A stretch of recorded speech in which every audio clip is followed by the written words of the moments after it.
So now it gives me great pleasure to introduce to you Annika Socolofsky.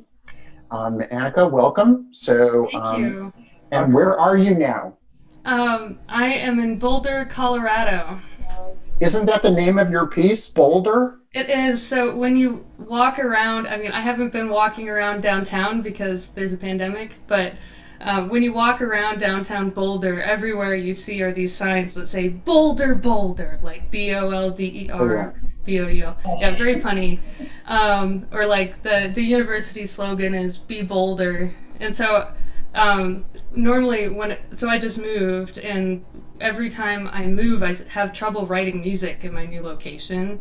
For some reason, it's just really hard for me to get into a new kind of swing and process in a new space. And so the first thing I do is I write a fiddle tune, because for me, it's like it's not for anything, it's just for myself, or it could be like for a relative or something, but it's lower pressure. And so the first thing I wrote here was a fiddle tune, and I called it Boulder, Bolder. So That's great. So I know that you're really involved with folk music of lots of different kinds of traditions, and we can talk about that in a bit.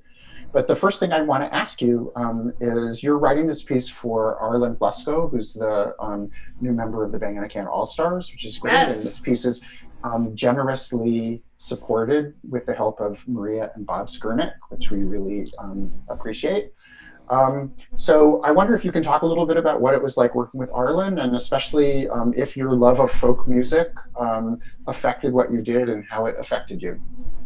Yeah. So working with Arlen has been wonderful. She's been so accommodating. I've sent her like 12 different versions of the piece now, I think, or something.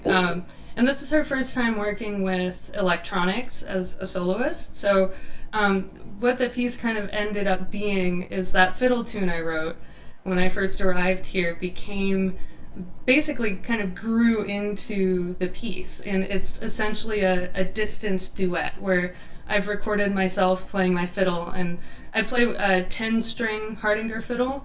And so it's really resonant, and I wanted to be able to kind of convey that even from a distance. So, some of the electronics are kind of more of a sound wash, and other parts are just fiddle tune.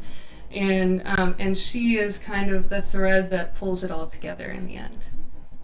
So it's been Arlen's been so patient with the electronics and trying to get it working, and I feel so bad because she's such an incredible technician, and most of our rehearsals have been, can you play it like lazier? Can you care less?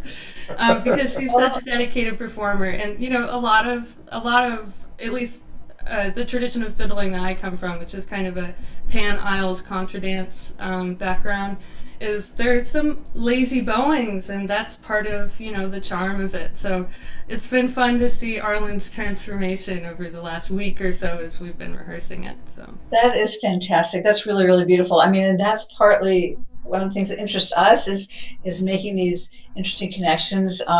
Bringing your performance practice to Arlen, who's like phenomenal performer and certainly a broad player, playing all kinds of music with Bang and a Can this year, as well as with Ensemble Connect and stuff like that. But for you to step in and say, "I want it lazy," that's a performance practice. It's a way of a very expressive way of playing, and I'm sure it's been amazing for her. I'm going to speak for her, but to expand into your world, and this is part of the beauty of these commissions. That exactly what you said. That's what we would hope would happen. That there's some kind of strange and magical synergy that happens when your mind combines with her mind. So really exciting to hear that. yeah, it's been especially great. It's because the piece has transformed a bit throughout the rehearsal process. It's felt a bit like making chamber music together, like because I've extended the fiddle parts in some areas or shrunk them or done things, and all in response to Arlen's playing. So, oh, that's how that sounds. What do I need to do to respond as a like kind of co-conspirator slash performer slash composer in this context, which has been really rewarding, especially because I haven't made live music in a while, so I'll take it. Annika, it's great to see you. Thank you so So much. wonderful to see you. It's really great to see you. Thanks.